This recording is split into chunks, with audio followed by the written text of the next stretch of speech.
Hello everyone, आज है 6 अगस्त और आज इस वीडियो में हम बात करने जा रहे हैं L N T finance holding के बारे में। 75 रुपये से भी कम कीमत का ये शेयर है और भैया जो प्रमोटर है वो एल एन टी है। यहाँ पर लार्सन एंड टुब्रो इसके प्रमोटर्स है और बीच में काफी बड़ी तेजी इसने दिखाई थी जब प्रमोटर ने एक बहुत बड़ी होल्डिंग यहाँ पर खरीदी थी। वीडियो में हम डिस्कस करेंगे एल एन टी को लेकर और खरीदारी के यहाँ पर मौके बन भी रहे हैं कि नहीं, ब्रोकरेज फर्म की क्या कमेंट्री है और अगर मौके बनेंगे तो कौन से लेवल पर बनेंगे और कौन से लेवल पर नहीं बनेंगे, उसके बारे में डिस्कस करेंगे। लेकिन उससे पहले अगर आपने अभी तक चैनल को सब्सक्राइब नहीं किया है तो प्लीज अभी इसे सब्सक्राइब कर लीजिए, क्योंकि आगे भी बहुत सारे वीडियोस हैं जो आपको काफी ज्यादा हेल्प करेंगे। तो 74-75 रुपीज का ये शेयर है और पिछले एक महीने में अगर हम देखें तो एक महीने में 4.5% का ग्रोथ भी है। 70 रुपए से बढ़िया छलांग लगाई थी, 76 पे गया, लेकिन अब धीरे धीरे करेक्ट होना शुरू हो रहा है और थोड़ा और करेक्ट ये हो सकता है आने वाले दिनों में। एक साल की अगर हम बात करें तो एक साल में अगर आप चार्ट इसका ऑब्जर्व करोगे तो तेजी और गिरावट दोनों का कॉम्बो देखने को मिल रहा है। 15% की गिरावट है ओवरऑल, लेकिन इस बीच अगर आप देखो तो 95 तक पहुंचा था, लेकिन गिरावट बाद में ऐसी भी आई थी कि 60 रुपए तक चला गया था, उससे भी नीचे ये गया था। लेकिन उसके बाद प्रमोटर ने एक बहुत बड़ी खरीदारी करी थी और एक बार जो भागना शुरू किया ये शेयर कि दोबारा 90 तक पहुंचा था। ये वापस करेक्शन आया, वापस ये 65 रुपए के आसपास पहुंचने ही वाला था कि फिर तेजी देखने को मिली, 75 तक पहुंचा। वापस थोड़ा सा करेक्शन आप यहां पर अज्यूम कर सकते हैं। अगेन मेरी बाइंग की रिकमेंडेशन अभी इस प्राइस पे नहीं है, मुझे लगता है कि थोड़ा सा और करेक्शन यहां पर आ सकता है और खरीदारी के मौके कहां पर है वो मैं आगे आपको वीडियो में जरूर बताऊंगा। लेकिन यहां पर अगर आप देखें तो मिड कैप शेयर है, 18,000 करोड़ के आसपास का इसका मार्केट कैप है। वॉल्यूम काफी कम है, 36 लाख का ही इसका वॉल्यूम देखने को मिल रहा है, मतलब बहुत कम क्वांटिटी में इसके शेयर ट्रेड हो रहे हैं।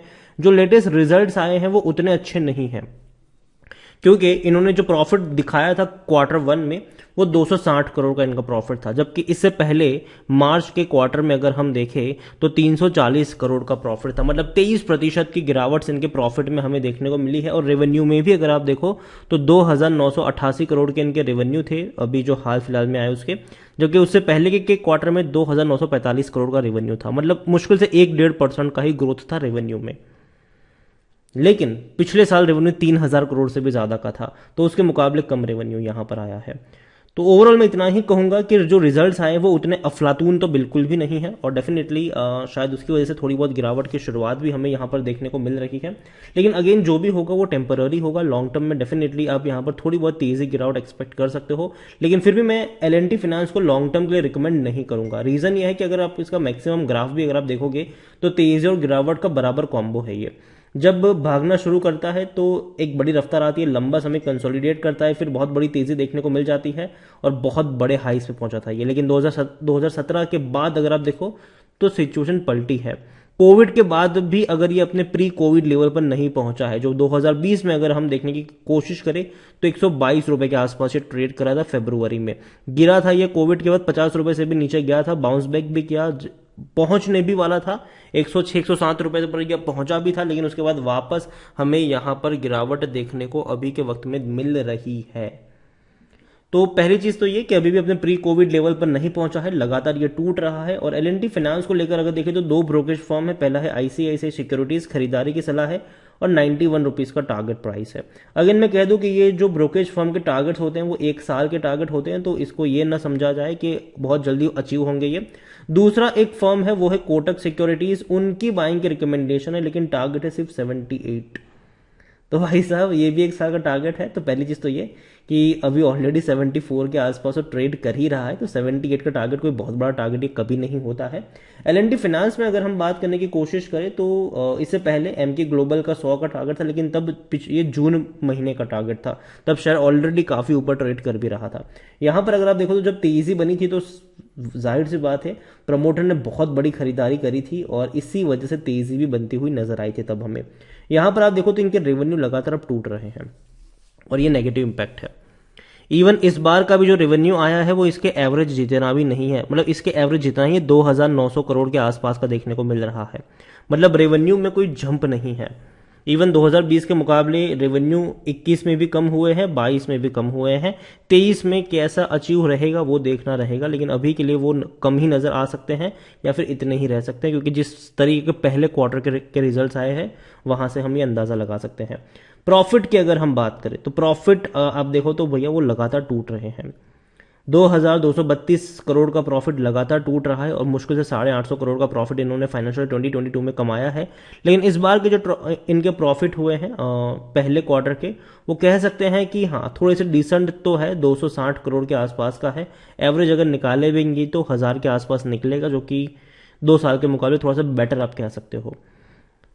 लेकिन अकॉर्डिंग टू टिकट है, खरीदारी करने का सही मौका है, क्योंकि शेयर ओवरबॉट जोन में नहीं, कोई भी रेड फ्लैग नजर नहीं आ रहा है, लेकिन कोई अट्रैक्टिव डिविडेंड पे नहीं करा है, लॉन्ग टर्म में पैसा बना है, लॉन्ग टर्म मतलब वेरी लॉन्ग टर्म। 17 का पी है, जो कि सेक्टर पी 20 से थोड़ा ही कम है, मतलब उतना ज्यादा सस्ता भी नहीं है, 74 रुपीज के आसपास। अगर यहां से थोड़ी और गिरावट आती है, अगर ये शेयर आपको 70 रुपए के नीचे मिलता है, तो थोड़ी सी क्वांटिटी ऐड करने का मौका बनेगा। और बाकी की क्वांटिटी अगर बहुत खराब हालत रही, क्योंकि डेफिनेटली इंटरेस्ट रेट बढ़े हैं दोबारा से, और ऐसे में डेफिनेटली थोड़ा सा असर पड़ेगा इन कंपनियों के ऊपर, और करेक्शन ज्यादा हैविली देखने को मिलता है, तो नीचे की तरफ बन सकते हैं। 82% एनालिस्ट कहते हैं कि खरीदारी करो LNT में, के शेयर में, last and Toubro LNT financial holding में। शेयर होल्डिंग की अगर हम बात करें तो 66.23% की होल्डिंग है प्रमोटर के पास, और प्रमोटर ने अपनी होल्डिंग को बेचा है मार्च से जून क्वार्टर में। अगर हम कंपेयर करेंगे तो जो पहले 66.26 थी, अब वो कम होकर 66.23 हुई है। लेकिन दिसंबर से कंपेयर करेंगे तो भैया तेजी है, मतलब बहुत ज्यादा बड़ी है। दिसंबर में 63.53 और बाद में वो इंक्रीज होकर 66.26 हुई है। अभी के वक्त में म्यूचुअल फंड के पास 0.93% की होल्डिंग है, खरीदारी करी है म्यूचुअल फंड्स ने 0.56 से 0.93। डोमेस्टिक वालों की ने भी खरीदारी करी है, 4.01% से 4.41 पर आ चुके हैं। लेकिन एफआईएल्स ने बिकवाली करी है, यहां पर 6.91% की होल्डिंग एफआईएल्स की हो चुकी है, 6.61। रिटेल वालों ने यहां पर बिकवाली करी है, 22.26% की जो होल्डिंग थी वो 21.82% है। मतलब एफआईएल्स और रिटेल वालों ने बिकवाली करी है, म्यूचुअल फंड्स और डोमेस्टिक वालों ने खरीदारी करी है मार्च और जून क्वार्टर के बीच में। ओवरऑल मैं अभी के लिए इतना ही कहूंगा LNT फाइनेंस को लेकर कि देखो जिस तरीके से इंटरेस्ट रेट बढ़े हैं, डेफिनेटली आने वाले दिनों में होम लोन महंगी होगी, कार लोन महंगी होगी, तो ऐसी सिचुएशन में जो लेने वाले लोग हैं वो कहीं ना कहीं थोड़ा सा कह सकते हैं कि कम हो सकते हैं। लेकिन ये शॉर्ट टर्म का इम्पैक्ट है, न्यूज का इम्पैक्ट है, ठीक है।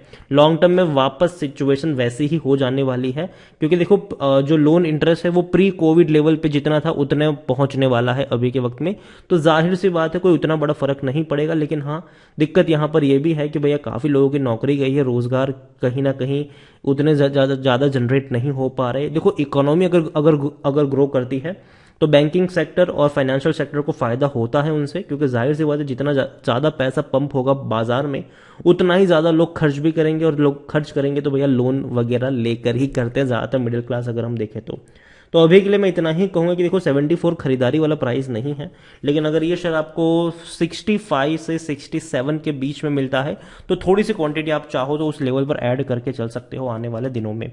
वीडियो को यहीं पे एंड करूंगा, पसंद आया हो तो लाइक कर, शेयर कर, चैनल अगर आप पहली बार आए तो प्लीज सब्सक्राइब करें। और LNT फाइनेंस होल्डिंग के बारे में आप क्या सोचते हैं वो भी आप मुझे कमेंट में लिखकर बता सकते हैं। Thank you.